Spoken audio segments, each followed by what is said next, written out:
What up YouTube, Salvador Briggman here. Welcome back to the Life of Freedom YouTube channel. And in this video, I wanna go through a simple podcasting equipment setup. Basically, if you're interested in getting started simply with no hassles, a really simple setup that you can use to begin to not only record your voice, but also record guest interviews and to get started publishing your voice to the world.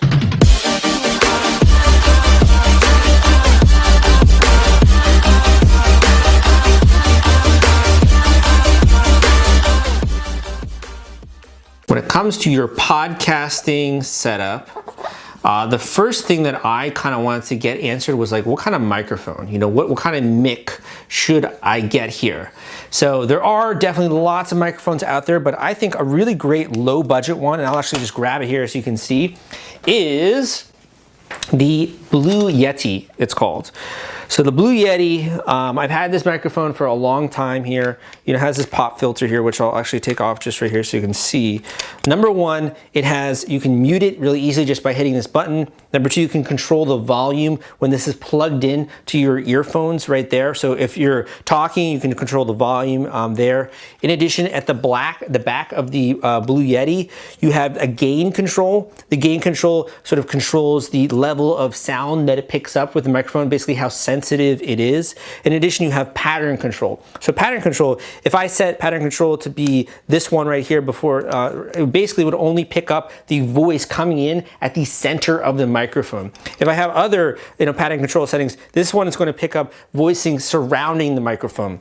Other pattern control would set it so that it's bi-directional, where it's picking up voice from this angle and also this angle if I'm doing a live in-person episode or interview. In addition to being able to set all this pretty easily on the microphone and sort of seeing the results right there then and there, you also then have a USB compatible plug-in here. So this little cord you can plug into the bottom there. You can see on the bottom here, you can also plug in your little headphones there, and you can actually record an audio clip based off of your computer. So this isn't plugging into like, condenser or some of the other high-tech microphones. So it's really easy to do Skype recordings or do recording on Zencaster. Finally, the thing I like most about this is a very freaking sturdy stand, man.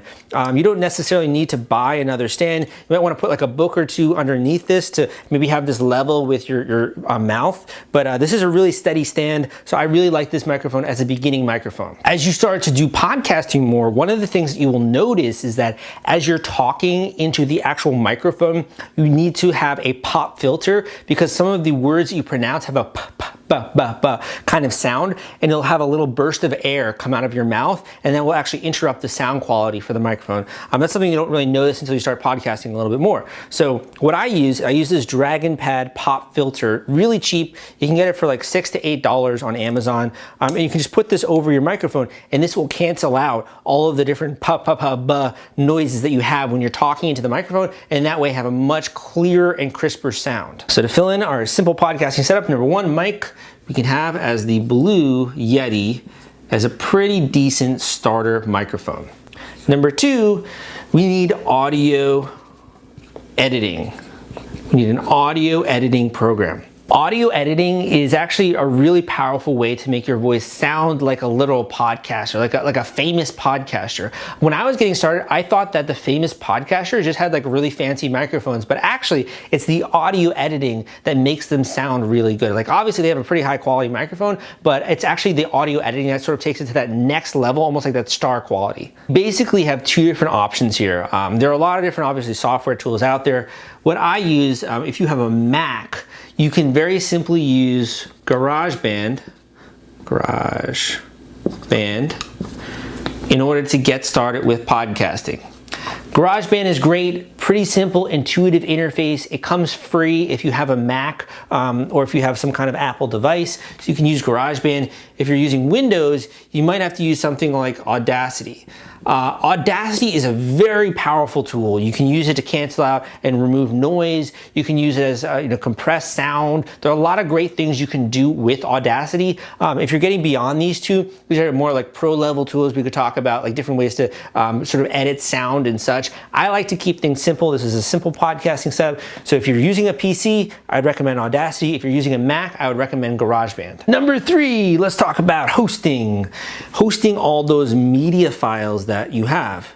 You need a podcast host. You don't want to host these media files on your website, and you know that the hosting provider is also what generates the RSS feed that you use and that is sent to iTunes, that is sent to Spotify, that is sent to Stitcher, etc. So hosting is very important. Number 1, from just a reliability perspective, like when people click on your podcast, that they can actually listen to it. But in addition, for creating that RSS feed that you send out to then some of these other marketplaces like iTunes or like Spotify.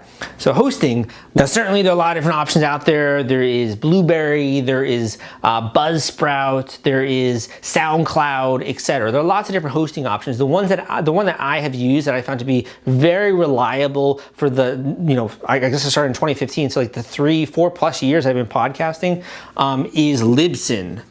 I really recommend these guys, Libsyn, S-Y-N. Libsyn is a great hosting provider. You can get an account there for like $10 a month. I think mine's like $25, somewhere around there. Depending on how often you upload, that's going to impact how much Libsyn costs for you. I do think that they can do a little bit of work on their user interface, but from a reliability perspective, I found Libsyn to be a really good hosting provider. That being said, I will link down below to some of the other hosting providers out there. So if you're not interested in Libsyn, you can also check out some of the other resources there. Now, the 4th part of a podcasting setup is how do you record your interviews? Now, if you're doing interviews in person, that's going to be a little different doing a recording because you have to then set up a studio and you have to have the in-person, basically the microphones all being recorded and synchronized, etc. If you're doing a virtual interview, this is the setup that I would recommend. So we're going to say interview recording. What you're going to want to have is either one of these, I would say. Either Skype or Zencastr. Zencastr is a much more growing in popularity tool, a newer tool. I don't really like Zencastr as much because I find there's some discrepancy with the audio when you're talking with someone, and I like to have more of like a real-time kind of audio. You could also use Zoom. You could also use a call recorder, having people call into like a conference call or something like that. Or you could even use Google+. I personally prefer Skype, and I use Ecamm call recorder for that. Zencastr obviously is built-in recorder there. I use Skype and Ecamm call recorder in order to record my podcast interviews for my show, Crowdfunding Demystified. So I gotta clue you in on something. A lot of people out there have this setup. Like they have even a really nice microphone, or they have a very expensive audio editing program. They have like all the bells and whistles, but they don't have a successful podcast. So just having the right equipment is not enough. You also have to know how to sound good. You also have to know how to ask the right questions of your guests. You also have to know how to get listeners to your podcast and to your show and to actually grow your show over time and monetize it. To help you with this, down below, I'm going to link to a free course that I've put together on podcasting, sharing some of the tips and tricks that I have learned since starting podcasting in 2015. I also talk more about the podcasting setup. I also talk more a bit about marketing, etc. But I use this course as a way to sort of introduce you to some of these strategies and some of these concepts for those beginning podcasters that are out there. It was so frustrating when I was getting started. There really wasn't very good education out there. I didn't have anyone to turn to. I was just like figuring all this stuff out, and I sounded really meek. I sounded very monotone, very quiet, very uncertain, and I was like, okay, maybe I'm just not a podcaster, or like maybe I'm not a public speaker. I never really saw myself as a public speaker, so because I was always like the introverted kid in high school, and I was always quite shy, and I was very, slow and like very, focused with my words because I'm a writer. So I wasn't really the kind of person you would think of as a podcaster. Over time, I started to see remarkable jumps in my ability to control my voice, in the way that I could talk on the show, the confidence that I have, the certainty. And in addition, my show itself started to grow a lot over time. It's done over 100,000 downloads, and it's grown as the main show in my industry industry when it comes to crowdfunding. With the free course down below, I'm also going to share some ways that I was able to improve my voice, the quality, the tempo, the volume, and kind of go from it sounding like this nerdy, geeky, introverted guy who's super monotone to actually someone who has an emotionally compelling voice and is able to interview guests and pull out these emotional stories from them and make it so that my listeners actually enjoyed tuning into the show versus kind of it being a chore. I hope you enjoyed today's YouTube video. Go and check out some of the other videos I got out there on the Life of Freedom channel, going into things like online business, some of the trips and the travels that I've done around the world, talking a bit about just life in general. You can go and check out some of the other videos I got out there. In addition, if you did like this video, give me a thumbs up so that I know. Come subscribe to this YouTube channel for more content like this. And finally, leave a comment down below if you have any questions on this video. Hope you enjoyed today's content. Again, my name is Sal, and I will see you next time.